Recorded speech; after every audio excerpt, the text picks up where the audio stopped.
And here we have it. Big deal is to graph secant and cosecant. I want to be able to sketch the graph of y equals cosecant of x. I have no idea what it looks like. So in order to get an idea of what it looks like, I'm going to graph its reciprocal, sine of x. What is the period of sine of x? 2 pi. Divided into how many parts?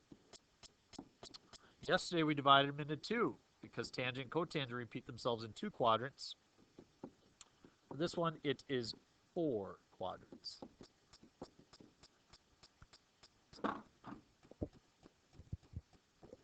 What is the amplitude?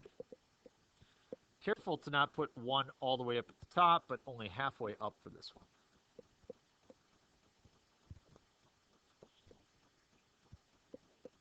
It's okay. It's all right. I'm boring. I get it. It's all right. All right. Where does the sine graph start? It starts in the middle. Bilake is on fire.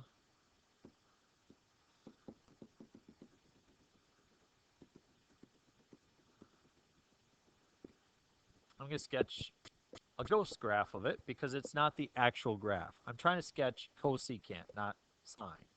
And now here's where I got to think a little bit.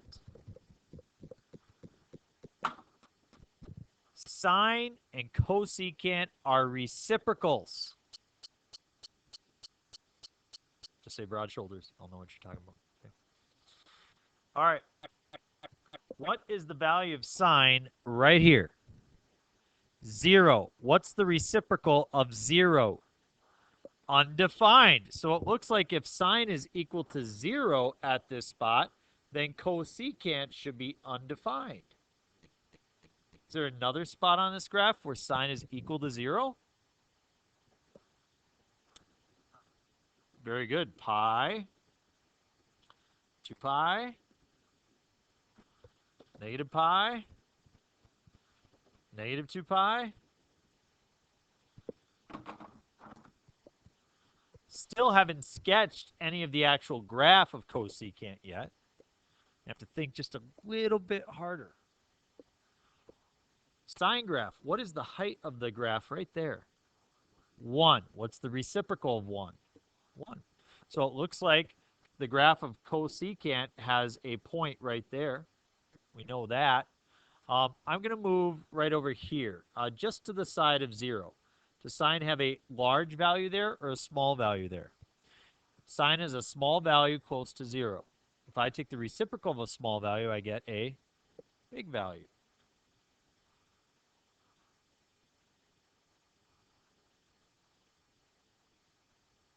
Same thing over here.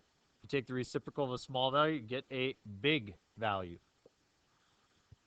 And it's going to fall along the asymptotes. If I move over here, what is the height of the graph right there? Negative 1. What's the reciprocal of negative 1? Negative 1. And then you will head down in this direction. So you can see that the graph of cosecant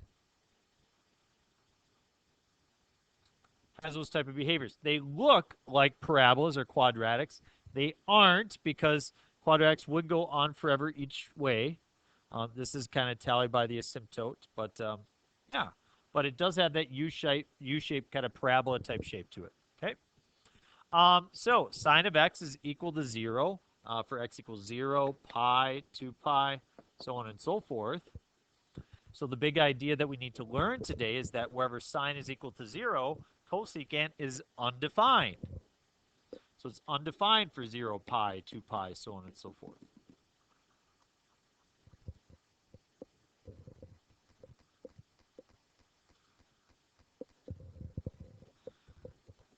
Let's graph secant. Instead of looking at the secant graph, I'll look at cosine.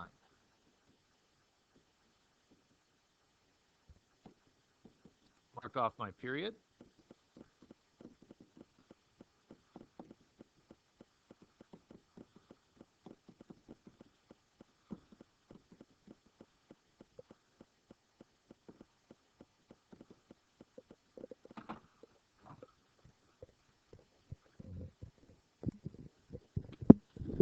So I make the structure for my graph. You can see that as I sketch cosine, where will cosine start? So it's the maximum.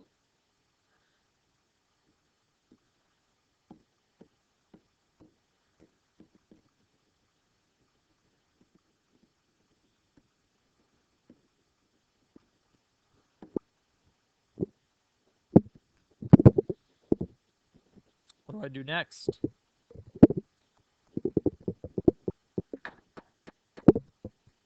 Look at where it crosses 0, which is going to be right here at pi over 2. 3 pi over 2. Negative pi over 2. Negative 3 pi over 2.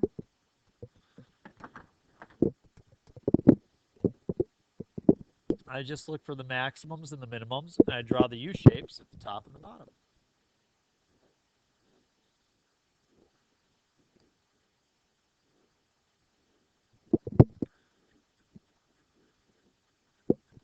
So it looks really complicated when you see the final graph, but it's really not too bad.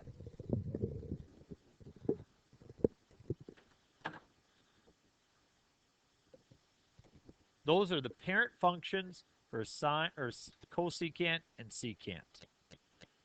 Ready to apply a couple transformations to them? Let's do it. Flip it over.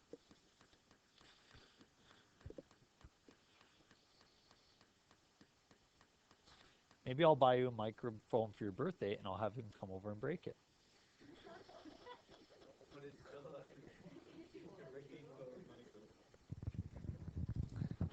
All right.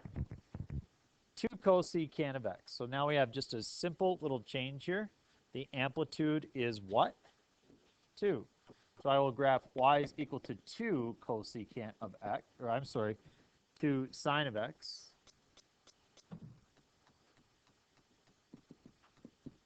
And so the amplitude is 2. Again, I have to leave space at the top.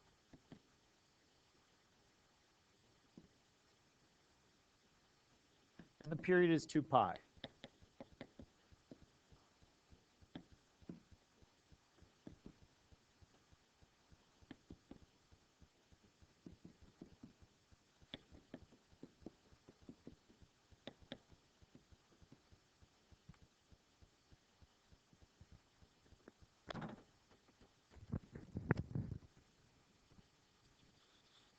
Sine graph. Does it start at the max, the min, or the middle? The middle.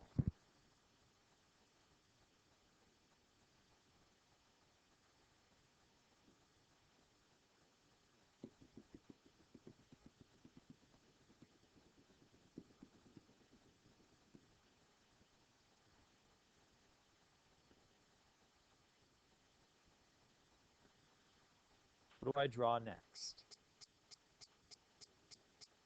Where the zeros are, and what do I put at the zeros? Asymptotes. We had a student in third hour who, instead of saying asymptote, said asymptote, which is 100% correct. In fact, asymptote is the more common pronunciation. I prefer asymptote. Everybody started laughing at this person. Initial CH.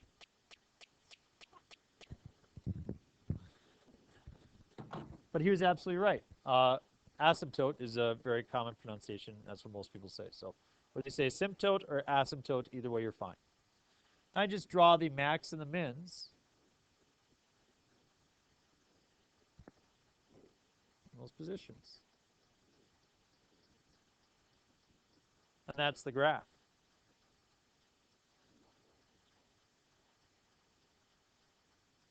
Excellent question. Because it is 2 and has an amplitude of 2, that's going to be my maximum, and my minimum will be negative 2. Yes? No. Maybe. Let's try the next one together. Next one I'm going to talk all the way through because Judith has missed a little bit of time here, and you can definitely see this one through with us, okay? When we see y is equal to negative 3 secant of 2x, we start by graphing the reciprocal, which will be cosine.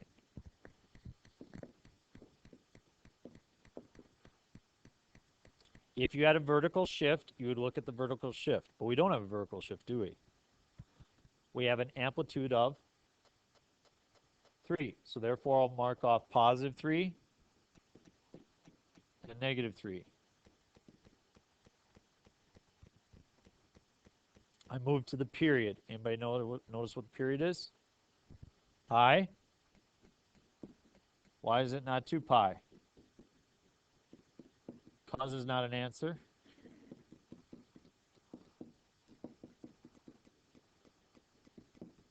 Yep, 2's cancel.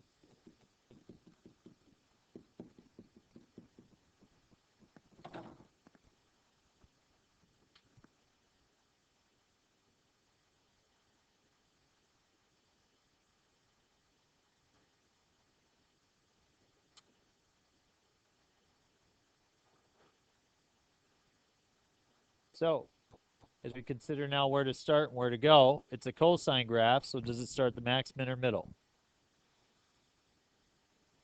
This one's going to start at the maximum or the minimum because it's cosine. Because it's negative, it will start at the minimum value.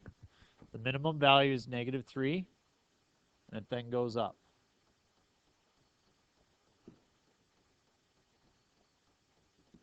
I sketch my ghost graph.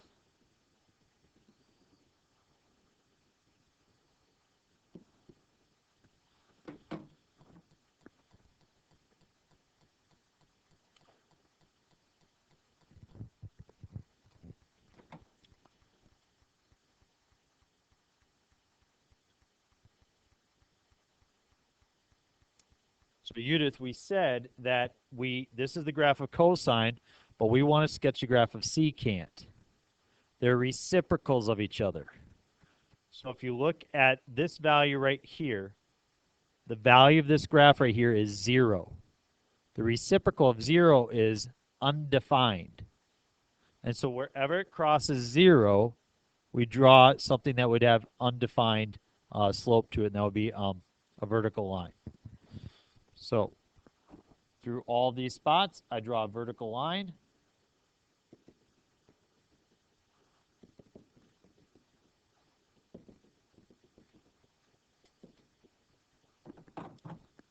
And then, Ella, have I answered your question yet about the maximums and minimums?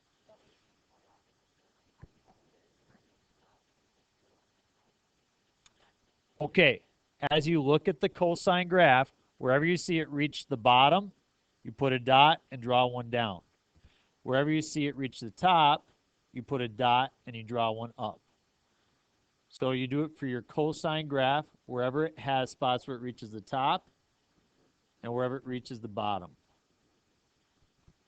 Does that help? Okay.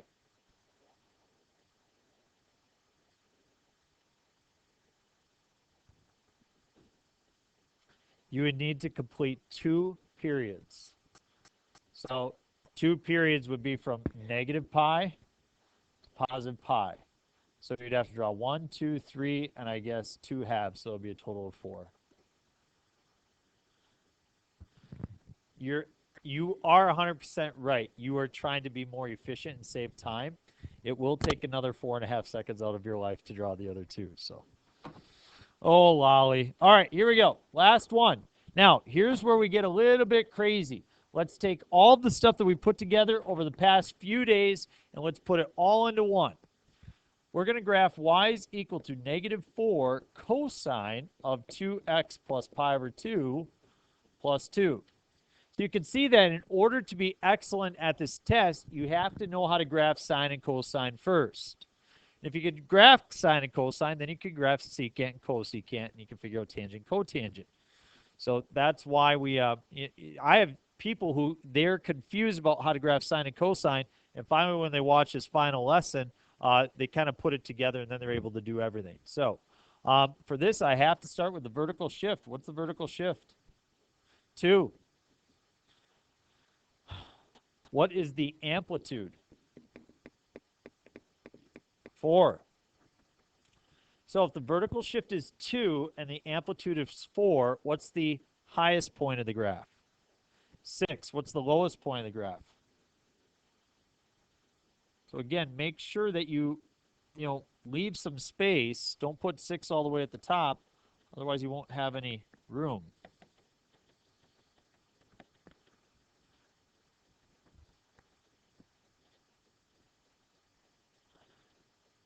All right, so I've got my vertical part of my graph drawn out. My axis marked. What is the period? Pi.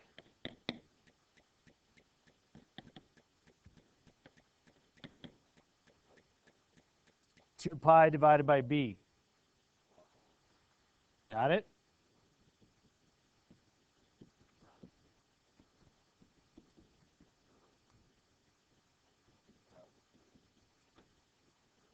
Yeah, it does. Okay, excellent question. What about the pi over 2? We're going to get to that in a second. That's going to indicate our horizontal shift.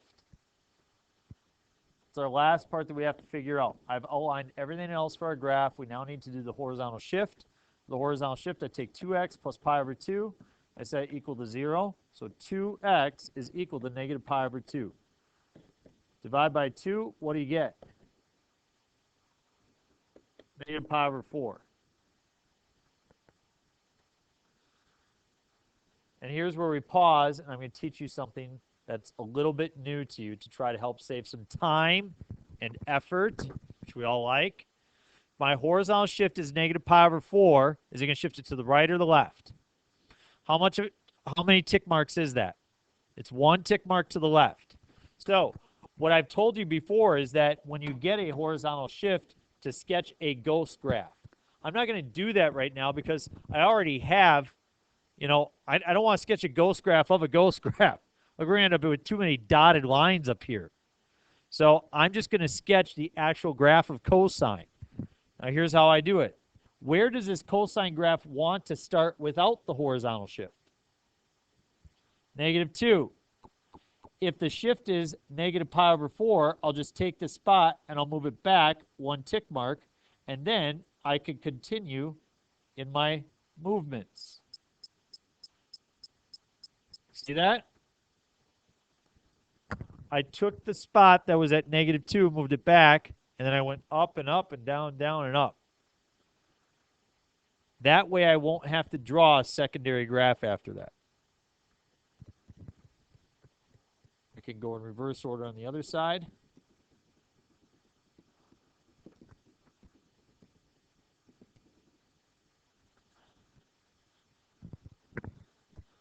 So I start down negative 2. My horizontal shift is negative pi over 4, so I scooch it back 1 tick mark. Yeah? Right here? Because it's cosine.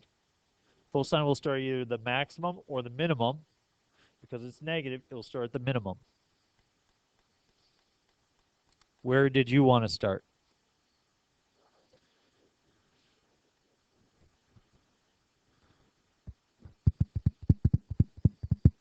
Why did I put it right here?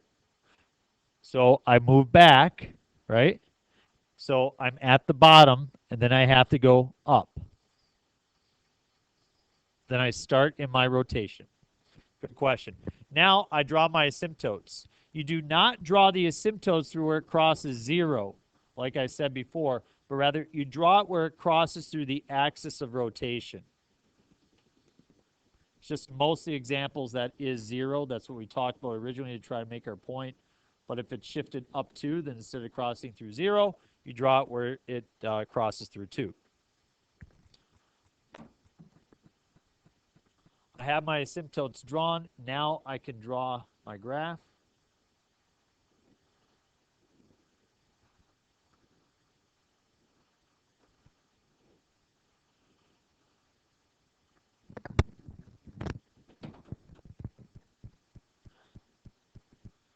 It's a beautiful graph. As I type it into my calculator, I don't have a secant button, so I do negative 4 divided by cosine. And you can see down below, I've put in the, what did I do? I put in the ghost graph there. As you press graph, I think that this is ridiculously accurate. I think it's pretty sweet. You can see the ghost graph pop up there, which is exactly what we had. So don't ever say that these aren't accurate graphs. They're extremely accurate. What? Well, I'm impressed. You know, I remember first seeing it, I was like, boy, how do you even graph that? And afterwards, you're like, I wonder how accurate that was. And then you pull it up, it's like, well, what I would like to do is yeah, I know that's challenging though. We never brought you up to the board. Maybe we should have done that. So some people have art in their house, you know, where they have different paintings and pictures. I think that somebody should do like a drawing of this. We hang that up on the wall. It's very cool. Callie doesn't like my idea. All right, we'll just do whatever you want to do. All right, so worksheet today, tomorrow, worksheet in class, no lesson. Monday, study guide. Tuesday, test. Go, gadget. Go to work.